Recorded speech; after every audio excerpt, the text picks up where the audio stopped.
Fuzz Club, episode 27, I think. And we're talking about Pentagram.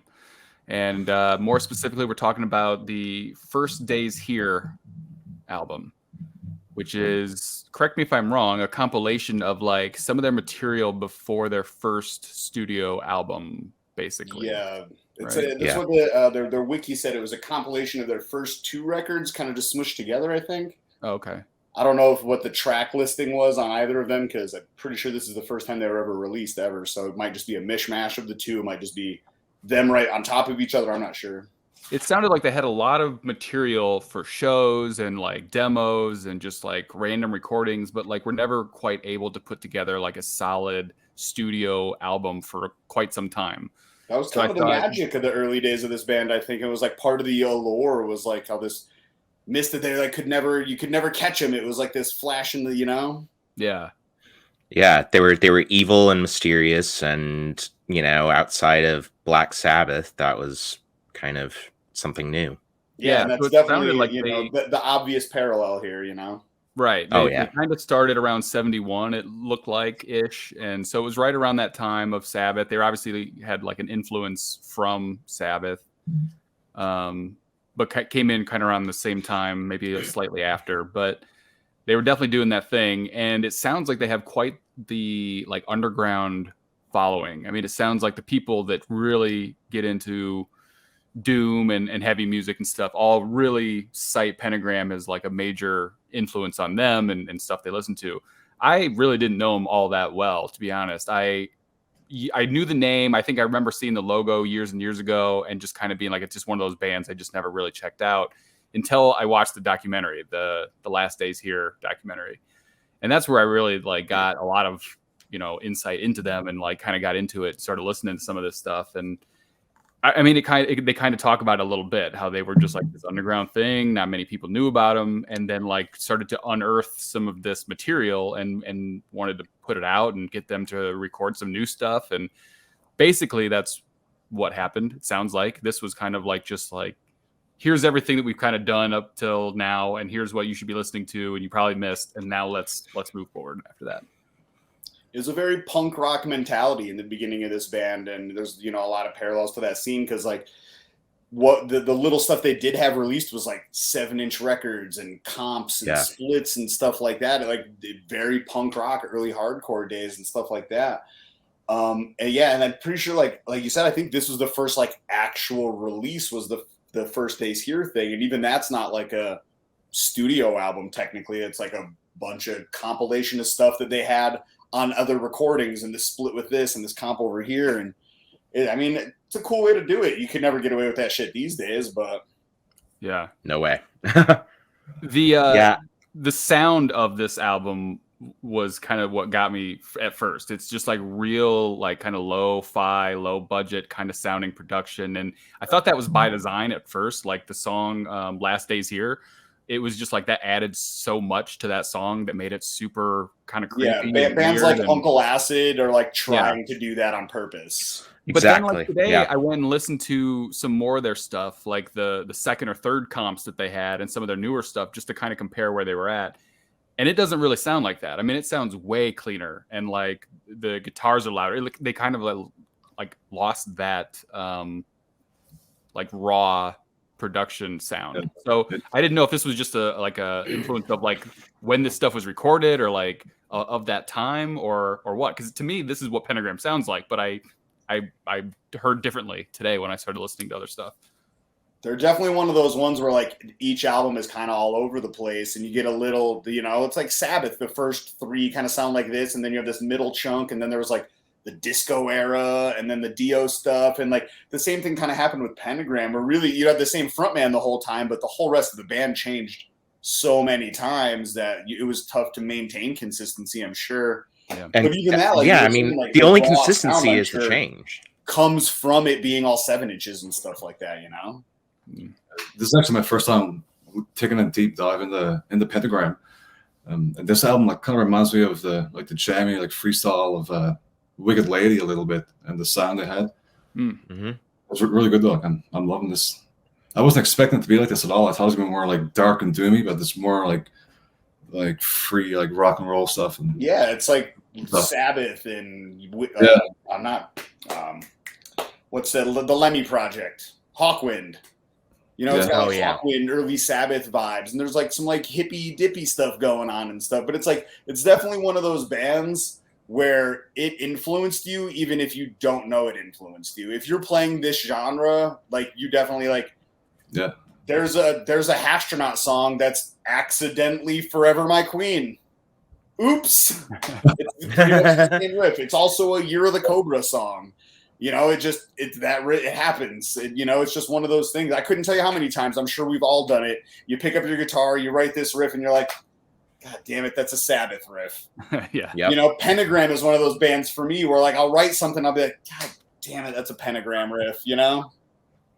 Yeah. So you've known him for pretty well for quite some time, Rob. It's not like something because I went through like when I first got into stoner and doom stuff, like I'm a huge dork for everything, whether it's guitars or pedals or tattooing or any of the stuff I'm into. Like I'm a huge fan of like now I need to know everything about it. Yeah. Mm-hmm. So it's kind of one of those things, you go back and it's Sleep, and then it's Sabbath, and then it's Caius, and then it's blah blah blah, and and like Pentagram just kept coming up, and then Bobby Liebling himself is just such a polarizing, interesting character. It's hard to not pay attention to. So even if the music, it wasn't always something I was paying attention to, like Pentagram itself, the entity, the brand, like it's something that's always I've really appreciated, and it's So how do you feel like this collection of songs compares to like the next collection or two, or even like newer albums? I mean, I think they put one out in like 2015. I mean, yeah, that's again, like I was saying, like it's the lineup is so inconsistent. It's hard to have any sonic consistency, mm-hmm. And then even Bobby Liebling, like we all know the Bobby Liebling story, and like whether or not he's clean or he's sober, or what he's not doing or what he is doing, like it's beating up his mom. Exactly. Like, did he beat his mom with a telephone today? No, you know what I mean? Like, it's so even that's like I said, and it's kind of one of those things where like the lore of it is almost more interesting than the music. Yeah. Yeah. For sure. When you're like a kid and you first find out about Sleep and you're like, wait, they blew how much money on weed and amps? Yeah. You're like, that's half the fun of getting to know Sleep, That's kind of what I said on the podcast. Band, and like getting to know the Bobby Liebling story is half the fun of Pentagram. Yeah, that's kind of what I was saying on the Sleep podcast that we did. I was like, man, part of it is just the myth of them, and like this, like I listened to the music and I'm like, oh, okay, but like the story behind it is really what kind of draws you in and goes like, I want to be a Sleep fan, And the same Pentagram is like, oh, with 750,000, hell, like he looks like a fucking nut, and he is Bobby, and like it makes you want to be like, I want to be a Pentagram fan because they're fucking crazy, and then I listen to it and go like, there's some good stuff here. It's not all great, but like the story around it makes me more interested in than and I think it's sonically like you had answered actually answer your question. This is probably my favorite Pentagram stuff is this collection, because it's like most bands, it's like their early stuff's better, and like this is kind of a prime example of that. Like polishing this up kind of ruins it, and like this like raw demo-y, even the reissues still sound pretty good. They reissued the album a couple years ago and like remixed and remastered, but it still maintains that like punky 7-inch compilation vibe of like lo-fi raw recordings, like you had said. And it's just, I feel like that's Pentagram. And like, when you start adding effects and digital mastering, and you kind of lose what makes the band the band. Yeah, like thinking about Pentagram as this band that existed in the 70s and never made it, and like got turned down by Gene Simmons and Paul Stanley, and like wanted to be Sabbath but never quite made it there, and they have these songs that were recorded in a fucking basement somewhere. Like that is what's like so enticing to me about listening to like this comp and being like, Pentagram, man, it's hard to find. You got to find the music and shit. When they put out an album in 2015 and it's all like fucking clean, you go like, they're just another band now. It's like a lot of bands that you can kind of suffer from longevity, where it's it's a blessing and a curse, where you see a lot of bands and they get that old and they kind of just become a parody of themselves. Mm-hmm. And it's like, that's part of the reason, honestly, why I didn't go to the End of Black Sabbath tour. I didn't want to go watch a bunch of 70-year-old dudes cover Black Sabbath songs, essentially. Yeah. You know? Yeah, I mean, the thing that's important to remember about Pentagram and this, I'm sure that diehard Pentagram fans will probably be offended by this statement, but sorry. The Blake special, here we go. Yeah, is Pentagram is not that great or groundbreaking of a band. Oh, fuck no. But what they did was all of the bands who became groundbreaking and became great in this kind of underground space were listening to a fuck ton of Pentagram. Yeah. And so without Pentagram, you know, you probably Sleep does not sound like Sleep, for example. Electric Wizard doesn't sound like Electric Wizard. Exist. The most important element of this is that Pentagram, you know, so they essentially kind of do their twist on the Black Sabbath sound a couple years later. Then in the 80s, you get Trouble. And Trouble is where Doom really becomes like a thing, besides, you know, Sabbath and some underground bands playing in the Devil's Triad. And so you get Trouble, and then you get everything that comes after Trouble. And so that's kind of the important, at least that's how I've kind of tracked it. Well, that's what I was saying before. Like, Pentagram is one of those bands that, like, if you play stoner, doom, whatever in this, you know, subgenre, even if you don't like Pentagram or you never listen to Pentagram, you're playing Pentagram riffs. Like, and the bands that influenced you were influenced by Pentagram. Band. Yeah. Like, yeah, exactly. I mean, when I listen to Pentagram, like, especially listening to this stuff, because I'll be honest, I'm not a big fan of anything else they've ever done. Same. I don't really listen to a ton of it either. I mean, I like it because, you know, like I said, it's intriguing. It's a fun story. I want to check it out. But if I'm putting on any Pentagram album, 99% of the time it's this one. Yeah, there's a couple songs here and there that I'm like, oh, okay, that's pretty good. You know, maybe that's colored by my distaste for Bobby Liebling as a person. But it's a very polarizing figure. We could do, I'm sure, a whole episode on just that. Yeah. But I mean, for me, like, when I listen to Pentagram, I think I heard them for the first time when I was like in my mid-teens, something like that. Like, I'd already found Electric Wizard, and like they were talking about Pentagram, and so I was like, okay, let's check this out. And so I listened to this first, and I was like, okay. And what I realized was it appeals to my mind and my musical emotions in the same way that, for example, the Doors do, where it's this kind of mystical, pseudo hippie darkness. And I don't think they're nearly on the same level as the Doors, just to be clear, but it's the same kind of vein that I'm looking at, I guess.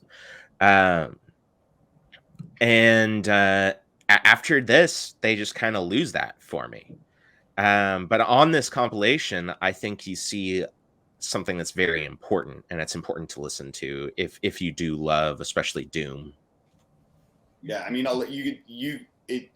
it's really easy to hear the roots of all of your favorite. Like, it's you know, to peel the onion, you get the layers are very visible. Like, oh, here's like Wind Hand, here's Electric Wizard, here's Sleep. Oh, there's Sabbath. It has its own chunk, and it's very, like I said, it's, even if you don't know, if you're not directly influenced by it, like, oh, I love this song, I want to write a song that sounds like, you know, whatever this Pentagram song is, you know, Lazy Lady or whatever, you know, like, still, it's gonna happen regardless, because it's just such, like, that's where those are the roots, and if you dig deep enough into it, you land on Pentagram. Actually, the whole foundation, and like we were saying, you know, a lot of it is the mysticism, and there's not a ton of substance in the music, and most of it was the story and this punk rock vibe and this whole and the fucking logo. Yeah, it's the logo. Oh, and the name. Logo, yeah. Absolutely. The name. I mean, you got to check out a band called Pentagram for sure. Yeah, it's 1972, and you're 15 years old. Hell yeah, you're gonna listen to a band called Pentagram. Yeah. Even the opening riff, man, like the opening riff for like "Forever My Queen," it sounds like even though I haven't heard the song before, like it sounds like I've heard it before, like at the same time, because it's just like it's mixed in with everything else, like Sabbath and Deep Purple. It just sounds really familiar. have a lot of familiarity to it without ever even like really knowing it that well. You listen to the album and you go like, I think I know these songs already, and I'm not sure that I do, but like you do because Like, you've just- probably heard yeah. a rendition of it 1,000 times afterwards. Exactly. Like those It's not a cover. intervals of those riffs, like those the intervals, like you've heard those intervals, like you've heard that shape of that riff. It may not have been exactly that with that vocal melody over it, but a band you like has played a Pentagram riff. Like I said, we're guilty of it. You know? Yeah. We had Every somebody band call that us plays on in the stage. We space. played this song. Somebody after the stage was like, "Hey, you know it's a Pentagram riff, right?" And we were like, "Nope, didn't know that." Went back and listened to it. I'm like, "Oh shit, it sure is." Yeah, I mean, when I listen to Pentagram, I'm not listening to it because I'm like, oh, this is great. I'm listening to it because I do think it's important in my like knowledge of this music that if I'm going to be creating it, I should have a pretty good understanding of what's already been done. Mm-hmm. You know, you don't just jump into a fucking genre and, well, most people don't, and just start doing it. Yeah. Like, you have to have that education, that background, that understanding, because otherwise you're just, you know, maybe you're doing something wholly original and new, but otherwise you fall into the trap of possibly just imitating what you think that sounds like, and people are going to hate you. I think it's important to listen to Pentagram, but do I look forward to it? Not especially. Like, it's not something I play. Like I said, I do like Pentagram. We can debate on Bobby Liebling all day, and that's a whole different story. But as far as like these 21 songs or whatever this record is, I don't even think it's that many. Maybe it's less than that, like 13, maybe. I don't know. Yeah, it's 12 and 2 remixes. Yeah, I knew it was a couple. But it's not something like I'm like, first thing in the morning, got to put on my Pentagram. You know, that's how I start my day. But like, it's not something I skip when it comes on either. And like you said, it's good to know. I'm a huge dork, and I'm sure a lot of us are that. You know, it's a very the genre lends itself to like mysticism and things like this, and these bands that are, you know, this godlike figure and this, like, you know, that's what Bobby Liebling is, and that's what Pentagram is. It's, you know, it has every bit of the mysticism of Sleep and Black Sabbath, and especially if you think about it and like you put yourself in that time frame, like the early 70s, mid 70s, you know, I feel like, you know, the 80s Pentagram kind of took a turn, and you know, that's when you really don't pay attention to much of that stuff. But you know, the first couple things that they put out, like, it's, if you were a teenager in 1973 listening to Pentagram, like that's like the craziest, wildest death metal you could possibly imagine right now. Like the most offensive, Cannibal Corpse, guts everywhere, kill your mom, death metal. You know what I mean? Like, that's what that was at the time. Yeah, exactly. So Sabbath and Kiss and this and, you know, Wasp and just, you know, like these crazy in-your-face bands. I think we can probably tie in like the discussion around this album and this music and to like Bobby in a way, because they kind of go like, the reason that we aren't talking about Pentagram more, and the reason that more people don't know Pentagram, and the reason that, you know, this is kind of it for the kind of the Pentagram music that we're going to talk about and listen to is Bobby Liebling and his fucking, I don't know, downfall. So like, if we want to get into that a little bit and how it relates to like this music in particular, like there's songs on here that are hits. I mean, like Star Lady is like a fucking hit. It could have been on the radio. I think Lazy Lady is too. It could have been next to Black Sabbath. It could have been, you know, on the radio and a fucking huge hit. That could have definitely toured with Alice Cooper and got all, you know what I mean? So the reason they never got big from some great songs is Bobby. The reason they're great is Bobby, and the reason they're not great is Bobby, because he fucking destroyed everything. And it sounded like he was a pain in the ass in the studio. That's why they didn't record much, or it didn't go well, or didn't sound good. You know, he was always fucking on something, which is why the band went in and out of different members all the time and all this different shit. So we can get into that a little bit, but there's definitely stuff here that could have been huge and should have probably been huge if it wasn't for stuff like that happening. And there's also stuff on here that, you know, you like or don't like or whatever, but there's definitely enough here to go like, there was something else happening besides the music. Like something else stood in their way, clearly. I mean, it's both sides of that same coin is, you know, what, like you said, what makes you great. The other side of that coin is what's going to tear the band apart. Yeah, I mean, I know it sounds like I'm being extraordinarily hard on this, but I mean, like, I do think that Pentagram, I definitely, it was very enjoyable when I was younger, as I was kind of figuring out a lot of this stuff. But you know, I've just never understood the cult of Bobby Liebling. You know, like he's an okay singer at best. Like nothing super special there. As far as I know, like I don't think that he was like writing the music or playing any of the riffs. You know, He did play a little bit of guitar. Played a little bit of guitar. Okay. Yeah. So some of the early recordings, he's on some guitar, but I don't think he was like a major contributor in the songwriting process either. yeah, you know, I mean, he's just kind of this crazy, literally a crackhead, Yeah, who is just awful to everyone and not that good at his job. Yeah. You know, if you're going to be awful to everyone, be really good at your job, you know? Like, if you're going, you know, you've got to do something good. well, I mean, that's probably, I think, why the band never broke through that tier. I mean, I wouldn't even, Slayer's another good example of a band that was like, they're fucking wildly successful, but they never made it like on the radio or into the mainstream media or any of that stuff.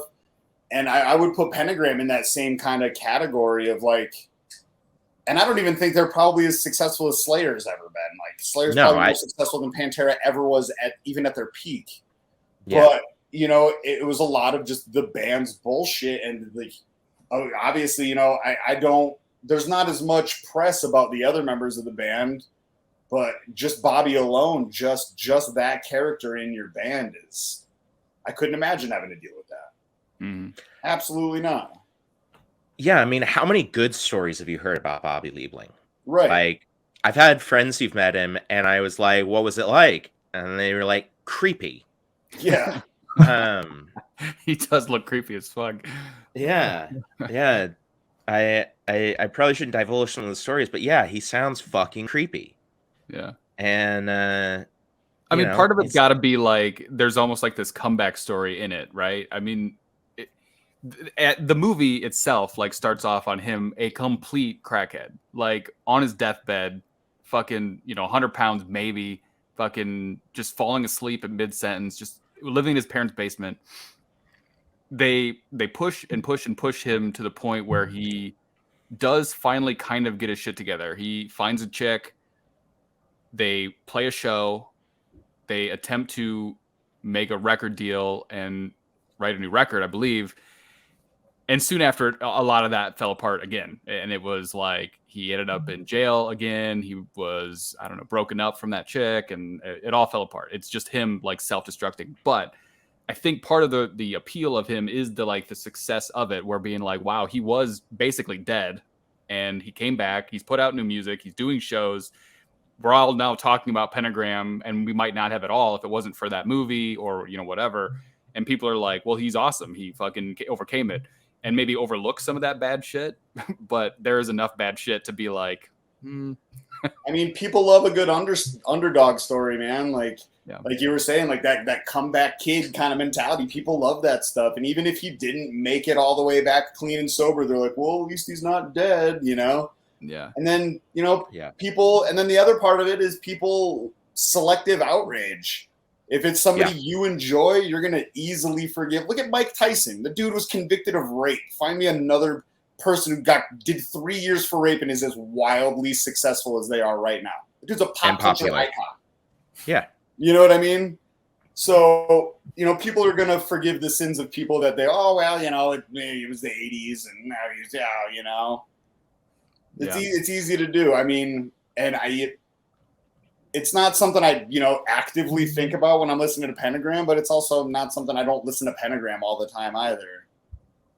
But it does play into it. That is, I feel like what part of the success is like the stories and the holy shit. And he was like, he did what? And then he fucking was in jail and now he's on drugs again. Or what is it? Heroin this time? Oh no, it's crack this time. I wonder if he's on meth. Like, And then that's, Yeah, I mean, as much as we may not agree with that being an appealing trait to a band, there's a lot of bands out there that share that same similar anti-hero trait, and people gravitate to it in droves, and I don't understand it.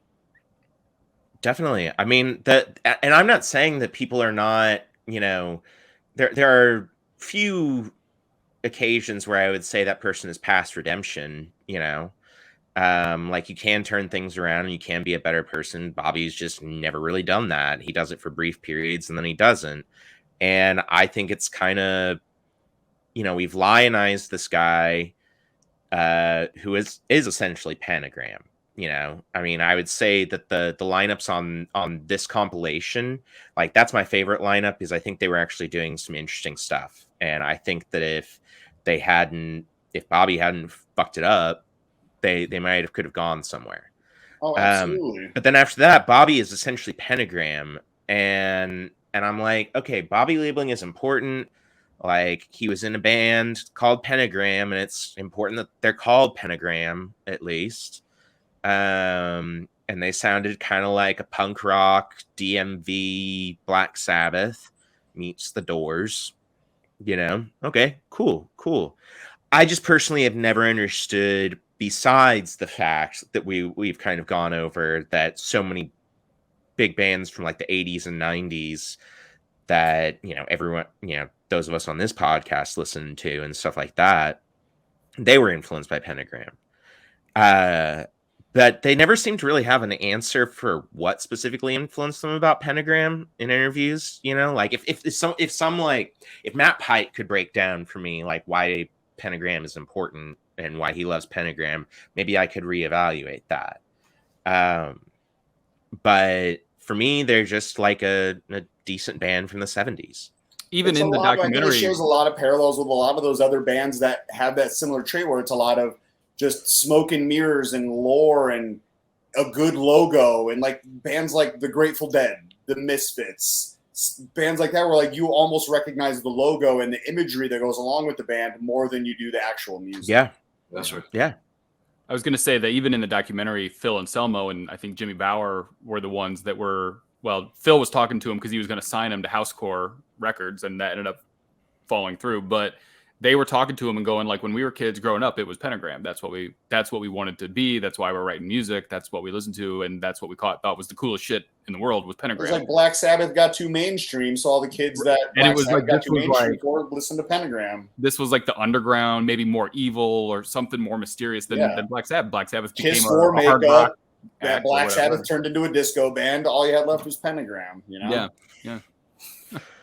Yeah. I mean, I can see after the first, few Black Sabbath albums, if you were like, all right, this is getting a little big, I want to see what else is out there, and then you find Pentagram, and then I can understand being like, all right, yeah, this rules, and it's kind of cool to say that I think it rules. Yeah, it made you're one of the cool kids. Oh, you like Pentagram? Oh shit! Watch out for the guy with the Pentagram patch on his jacket.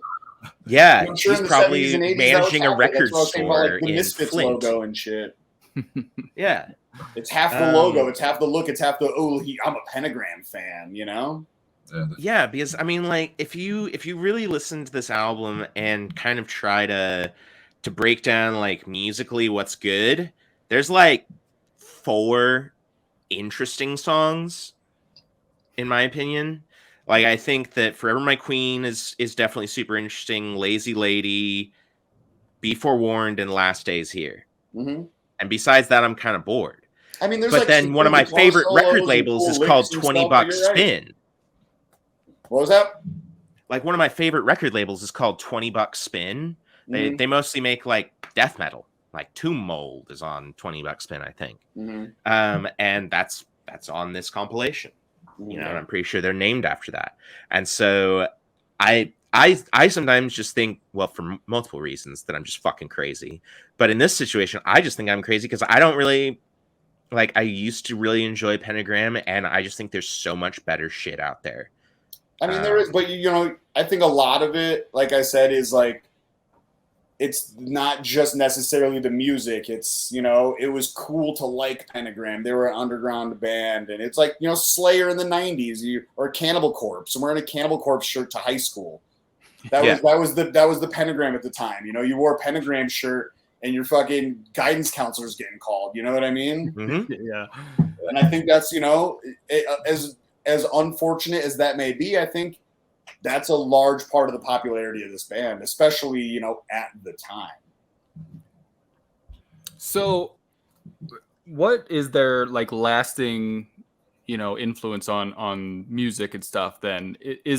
Will people start to see through it at some point? I mean, are they going to be, you know, Rock and Roll Hall of Famers, or are they going to continue some like long legacy? No way. Are people going to start to see through this and go like, they had a few songs, they were early adapters, you know, I think at the time they were innovative. At the time they were trying to be like the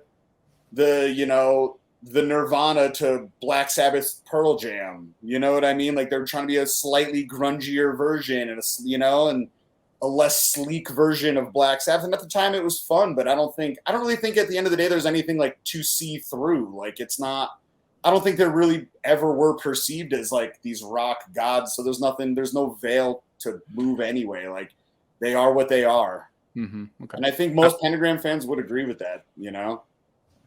Yeah, if you enjoy it, fucking listen to it and don't listen to what we're saying. Like, I'm not saying don't listen to it. But I don't think everybody. I think you should be aware of what Bobby Liebling is like. Nobody's doing that. But I definitely like Rock and Roll Hall of Fame. Absolutely not. Like, no way. I don't. I think the biggest contribution they've given to music, like, is a cool rock and roll story about a junkie who never really got it together and coulda, woulda, shoulda, and the underdog that almost made it, you know? Yeah, I mean, it's a cool, interesting story. And there were some cool, somewhat interesting songs. Yeah. The story's bigger than the music tenfold. Yeah, like, if you like Pentagram, go listen to Sir Lord Baltimore, because it's like Pentagram, but actually really good. I mean, I feel like anybody that's going to be listening to Pentagram is just going to put on Dio or Sabbath anyway, you know? Like, it's not, I don't think anybody's dying on the freaking Pentagram hill out there. Like I said, most of the people that like Pentagram they appreciate it for the same reason that we do, that they're innovators, and they were one of the first bands to do it. They may not be the best band to ever do it, but they were one of the first, and that's worth something at the end of the day. Oh, it definitely is. And that's why I started with any of these remarks by saying I do think Pentagram is important. Oh, absolutely. Just Is it fantastic? Is it amazing, mind-blowing music? No. No.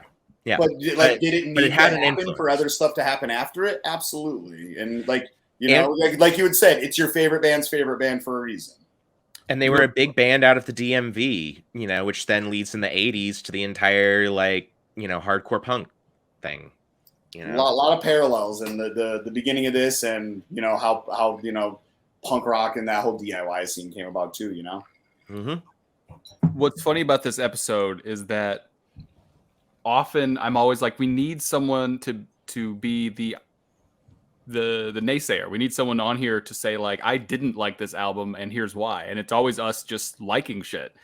And on this episode, we need someone that's a huge Pentagram fan. We need a big Pentagram fan on here today to give us why. Yeah. I mean, I don't think you're going to find one. I think every every Pentagram fan is a casual Pentagram fan. Yeah, I don't know if I've ever actually met someone who is like, oh yeah, Pentagram's one of my favorite bands. Exactly. It's all like, I have a Pentagram shirt because it's cool looking. Because you have to have a Pentagram shirt, and you have to have a Motorhead shirt, and you know what I mean? Like, yeah, you got to have a Jane Doe shirt if you're going to hardcore shows. You know, it's part of the accoutrement, you know? Yes. Yeah. It's my first time hearing this album. Like, I'm not blown away or anything, and I probably want to listen to it again, like, very often. That's good though. But I mean, I'm sure even like you've never listened to it before, you can listen to it and you can understand, like, immediately. I'm sure you can hear where the bands you liked from the 80s and 90s got a lot of their stuff.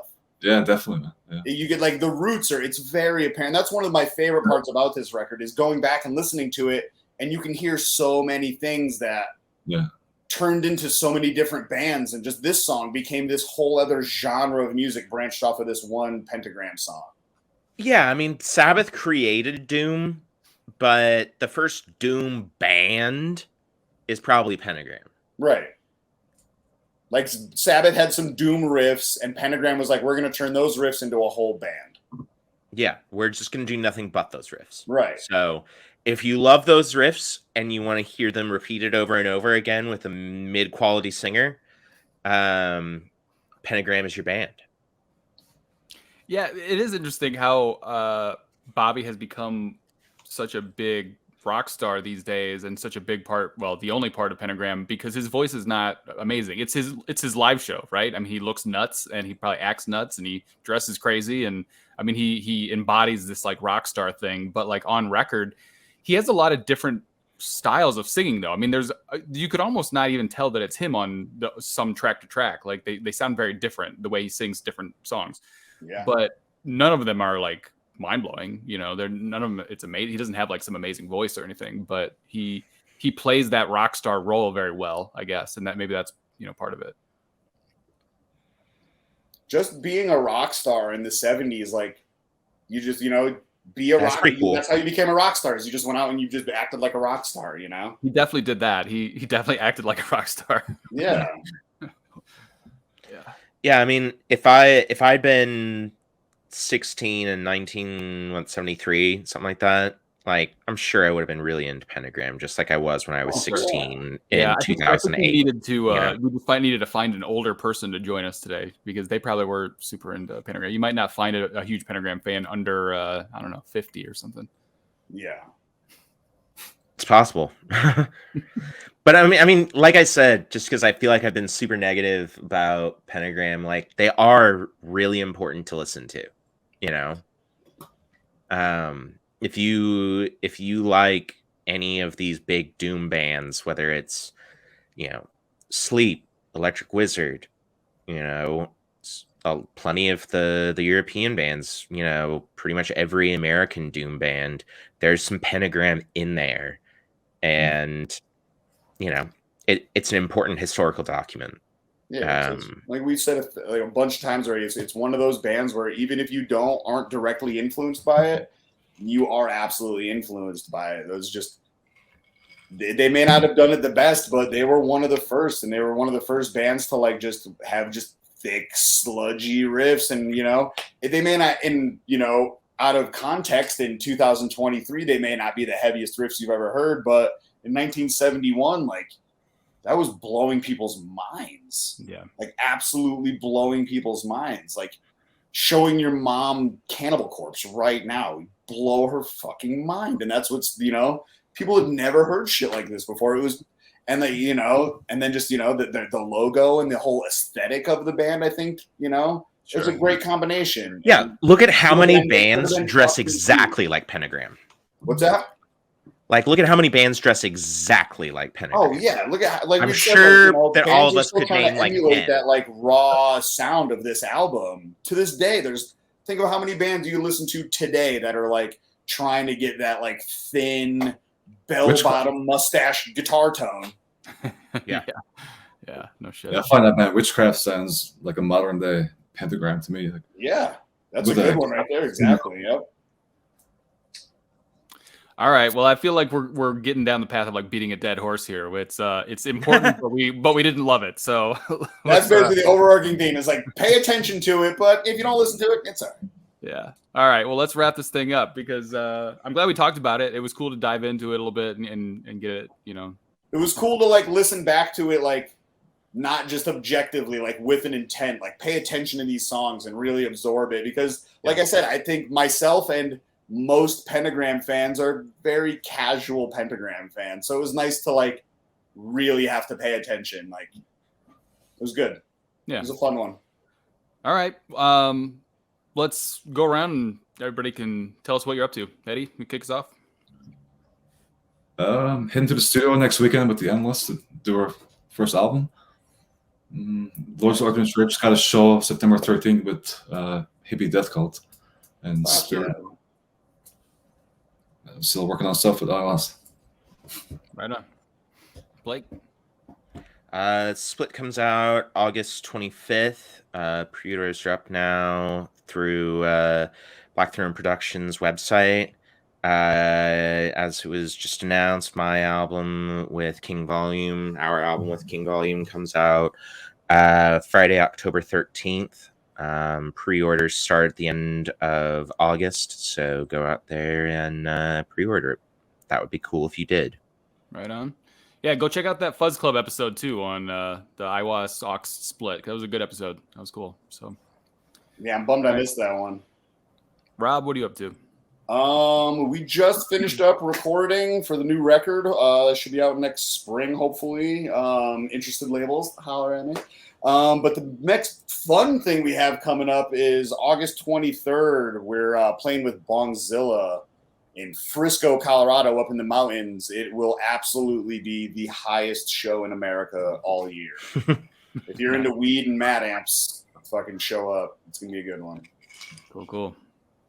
All right, everybody go check out Pentagram and Or don't. Or don't, whatever. Just whatever. Your call. Yeah, All right. See ya. See you next time, boys. So, yeah. Thanks.